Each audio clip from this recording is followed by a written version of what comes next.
Welcome to the Book Boyfriend podcast, where we dish on everything from the alpha male to the sensitive soul. If you found yourself lusting after a fictional character, you've come to the right place. Here's your hosts, Faith Andrews, Elizabeth Grace, Livia Jamerlan, and B.A. Wolf.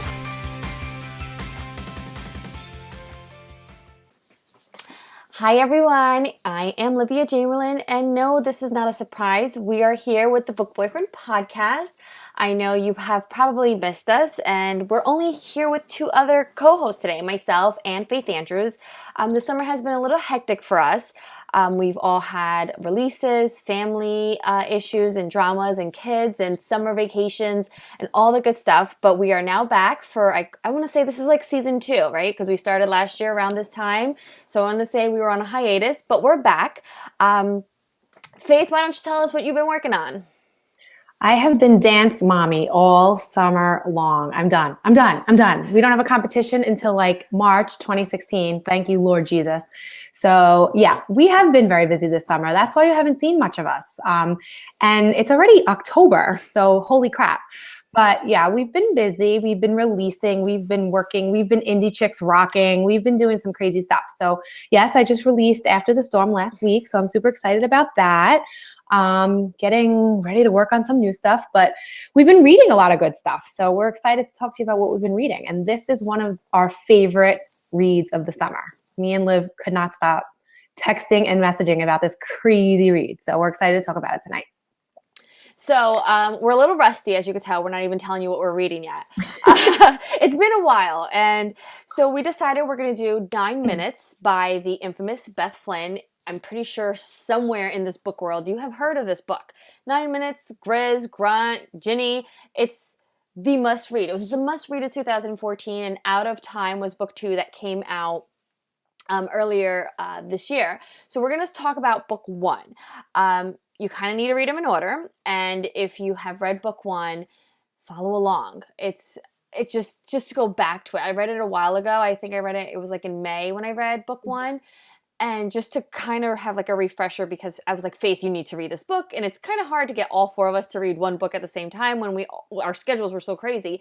And I'm like, somebody needs to do this podcast with me, because Grizz isn't your typical book boyfriend. I mean, we've talked about Christian Grey. We've talked about Alec. We've talked about Mateo. We've talked about so many book boyfriends that were swoon-worthy. And then you have Grizz, which is kind of hard. So stay tuned with us, and hopefully you'll enjoy this podcast. So let's get right into it, and let's talk about the blurb.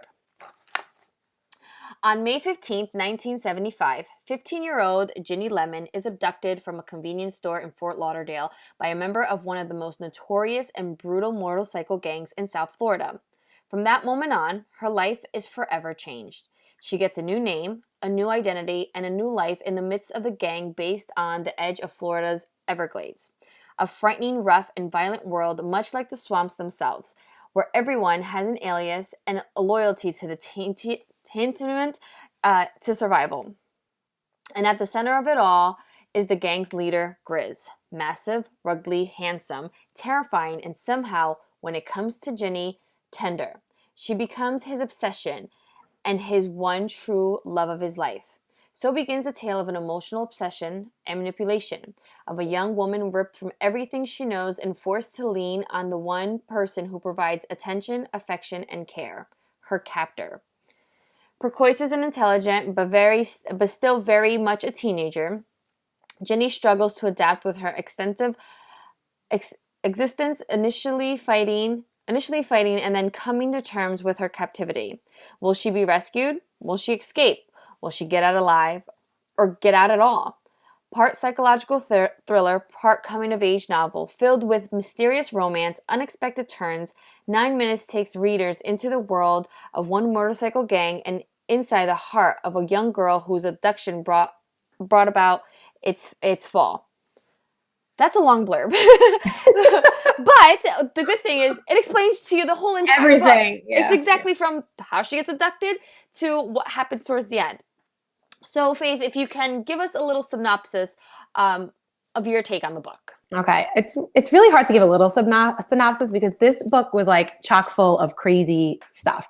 Like I really like that last paragraph of the blurb because it's basically pretty much giving you everything, and it just goes to show that listen to us, book boyfriend podcast readers of romance, swoon-worthy romance. There's not one swoon-worthy moment in this book. I mean, like it's really hard to try to pick that. But okay, quick synopsis. All in all, this book is so different because it's a retelling. It's not your typical book where as writers we're told never to tell and to show everything. This book is a retelling of events, completely retold from Ginny's point of view. And oh my God, how does it start off? It starts off with her sitting on death row, her sitting in the room of an execution, and you know that this man Grizz is being executed. So hello, if you don't want to read after the prologue, I don't know what the hell is wrong with you. And basically, you're getting this retelling, like I said, of Ginny's life and how she becomes the captor of this man Grizz in this crazy motorcycle gang. And if I had to mix a story, like to describe this quickly to somebody, I would say it's like Sons of Anarchy meets The Undeniable series by Madeline Sheehan, meets The Lovely Bones, meets like just a million different things. I don't know how that's selling you, but all I have to say is that it's a must read. It's a must read. There are so many events that take place that your head literally feels like it's spinning. And as much as it's a retelling, the way Beth Flynn did this was genius because you feel everything that she went through. So that's a roundabout of what craziness we're going to be talking about. So I don't know, Liv, you want to start? I would say crazy is an understatement. This book was filled with what the fuck moments. I kept reading it and thinking to myself, I'm not supposed to like him. I'm really not supposed to like him.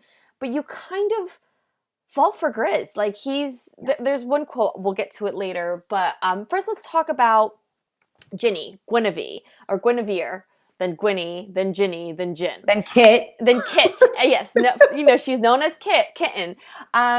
Faith, what was your thoughts on her? I always love someone who you can be sympathetic with. I was so sympathetic for her. She's this innocent girl stuck in a really shitty family. You learn her backstory. And then she's kidnapped and she's brought into this scary freaking place, surrounded by a cast of characters that should make any young girl like run away. But part of me felt like, oh my God, she's escaping that shitty reality that she lives in to move into this. What's the better of both worlds? And once you get to know her, you can't help loving her because you're charmed by her, the way that Grizz is and pretty much everyone else around her. You learn that she's this person who just is charms people like all the way around her. She's a strong female lead, I believe. She stood up for herself even in the scariest of situations. You know, she has this big, burly motorcycle man pretty much like calling the shots, and she'll still at times tell him how she felt. And she was honestly like really, I don't know, intriguing. She was an intriguing character. It was intriguing to get inside her head. What about you, Liv? What'd you think of her? I thought she was a fighter. Good one. She was a really good fighter because even when she gets captured and she's brought to the gang as a gift. We find out later that it really wasn't, that wasn't the plan after all. But in the beginning, you think this guy takes her and he's like, oh, this is a gift I'm bringing to Grizz. And she stood tall. Like when she's meeting him, she was like, I'm not going to sit there and take it. So she was like a fighter right from the beginning. And she's like 15 when she was taken. So you're like, I was 15 and somebody takes me away from my home and brings me to a motorcycle, I'm going to cry. I'm going to cry my little heart out. So that if I had to describe Ginny for sure, she was definitely a fighter. And right then and there we meet Grizz. They're in the fire pit and, you know, the guy who took her is like, where's Grizz? And then she thinks to herself, what kind of name is Grizz? So Faith, what was your first impression? My first impression of Grizz, I'll go first this time. He was mean, he was rough, and he was scary. But to me, I love the one quote that I took from the book. It said, I kept forgetting that he didn't get to be a leader of this gang by being soft. He was hard. He was cold-blooded. He was ruthless in his pursuit of what he wanted. And that's exactly what Grizz was. He was very mean. And he had to be because he was the leader. Faith, what was your thought of him? Yeah, exactly. Like think of Sons of Anarchy for those of you who have watched it. Yes, you're in love with these machismo characters who, you know, exude roughness and toughness and badassery, but there's something about them. You know what I mean? There was always something tender about him. There was, I mean, especially in the way he was with Ginny. He's so protective of her and caring of her. So that's the good side of him. The bad side are those things that, I don't know, some of those gruesome things that you learn that he does. But if I'm being 100% honest, and I really am scared to say this, as much as I loved him, I never truly fell in love with him. I fell in love with Grunt. Me too. Yeah, I was a team Grunt. I mean, and I hate to say that because as I was reading it, I'm going, these fucking two are going to get in so much trouble if anything happens, because you know the type of man Grizz is, and you know that he's capable of some crazy shit. So as much as I loved Grizz, I'm not going to say I didn't. And did I cry thinking that he was going to be executed, or knowing that he is in the first freaking 5 pages of the book? You know he's executed. So knowing that his fate is going to be that, it's upsetting. And you know that there is good in him because you know Ginny ends up falling for him. But Grunton's my man all the way. Sorry. Yes, he was too. Yeah. And so, like you said, you actually went into our next question that you didn't fall in love with Grizz. For me, not that I fell in love with Grizz, I understood him a little bit more. You kind of felt compassion for him. And when I really did like him, it was when he saved the kitty. And that's how Ginny actually gets her nickname Kit. You know, this one guy's about to kill a kitten in the fire pit, and she gets all scared, and she like runs inside, and she's all upset. And she actually describes Grizz, and she's like, who is this person? Who could be the man, who could hack a man to pieces one day and save a kitten the next? And then that's like, you start to see the very soft side of Grizz, and you're like, I get it. But I was with you 100%, and I was Team Grunt, which leads us into our next question. He was the man that stole my heart in this book. Yeah. I was Team Grunt the entire way. We're not going to discuss into book 2, but even in book 2, I was Team Grunt all the way. And honestly, when I fell in love with Grunt was through their friendship. He took her virginity, and he did it in a way to help her. And that was really a part that kind of stuck with me, was when he told her what he was going to do. And she was supposed to use like a billy club, which I know if you never read this book, you're like, what are you two talking about?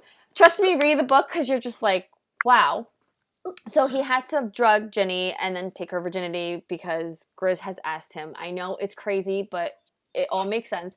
And instead of doing that, he does it himself. He takes her virginity. And the way he does it, it's like they finally share something with each other. She tells him her real name, and as she's about to pass out because he has drugged her, he tells her that he's Tommy.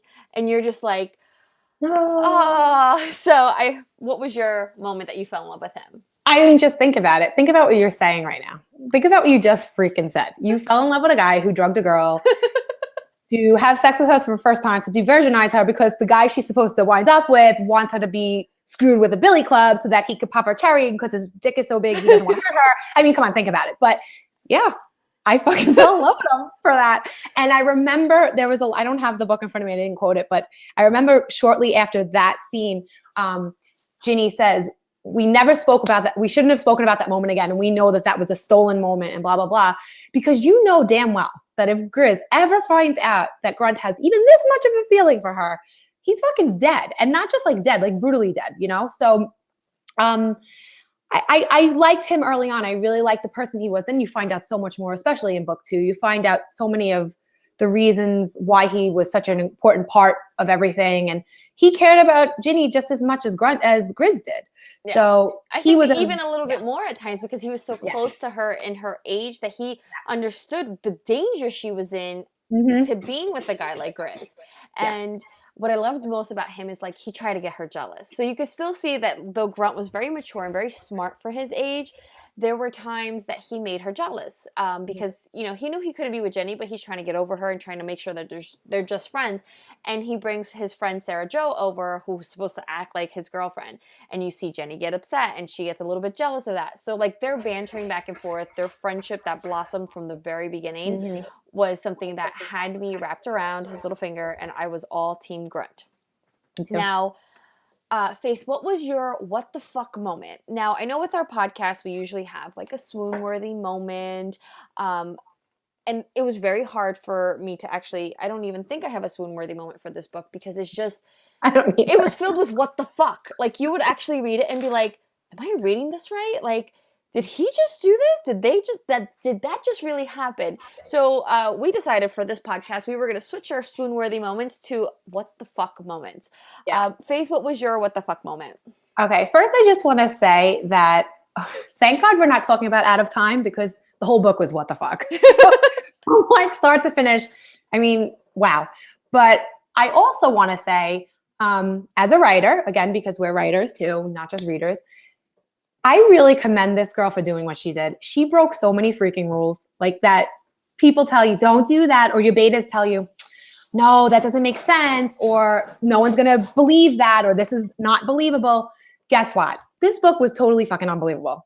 There were so many parts that made no goddamn sense.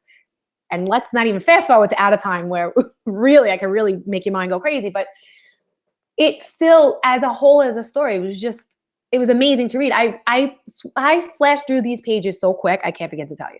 Okay, so some what the fuck moments. Number one, we already talked about the prologue. First 5 pages. Hello, main character is dying by lethal injection. What the fuck? Okay.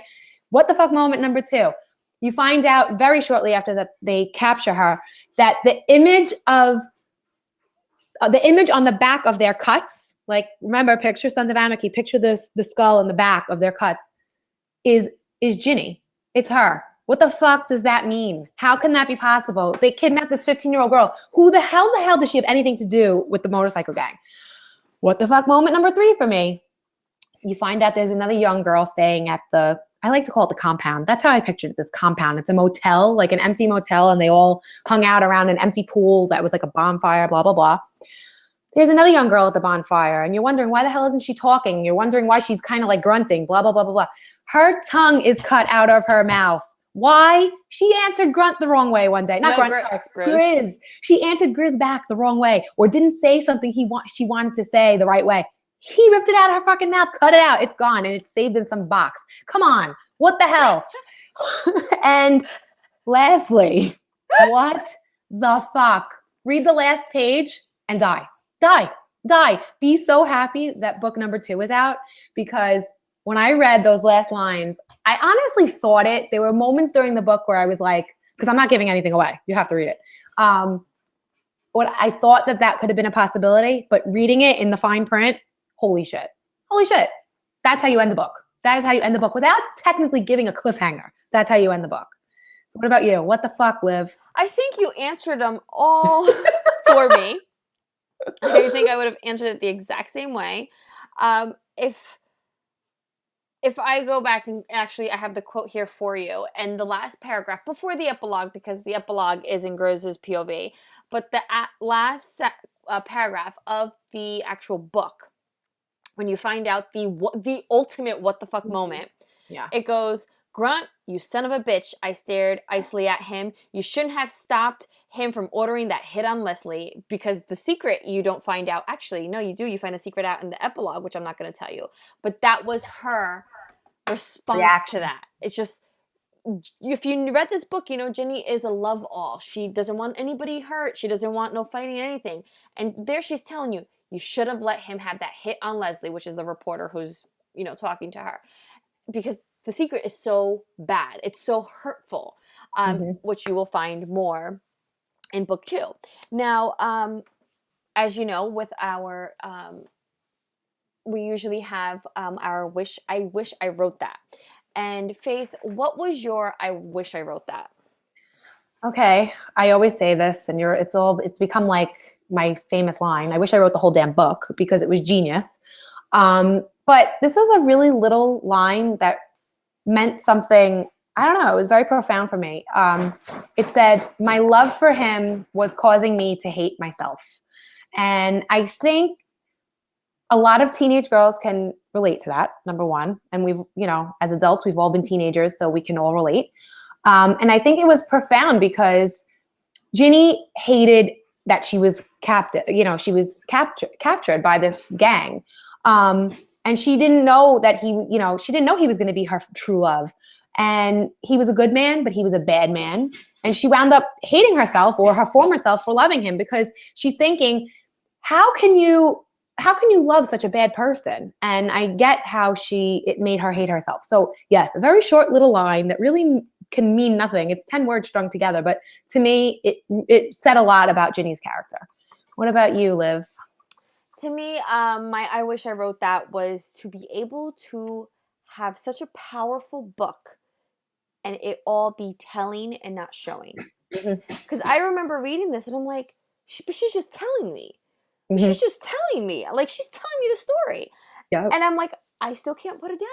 I love it so much. I can't put it down. I'm like, and I remembered I was traveling to Toronto and I just kept going, I can't put this book down. Like, I'm like on the plane, like, don't tell me to shut my phone off. Like, I can't put it down. So yes, just like you said, I really wish I would have wrote this book or had the courage to actually tell a story that you can sit there and break every single rule as an author you are told to do, break it all and be like, screw you. And kind of do your own. Now, Elizabeth is not here with us tonight because her and BA Wolf are fancy doing whatever, having, releases and all that other stuff. And this is Elle's favorite part, which is the Erection Selection. And since she's not here, it's just the two of us. So Faith, what is your Erection Selection? All right. I keep going back to Sons of Anarchy. No, it's not Jax. It's not Jax.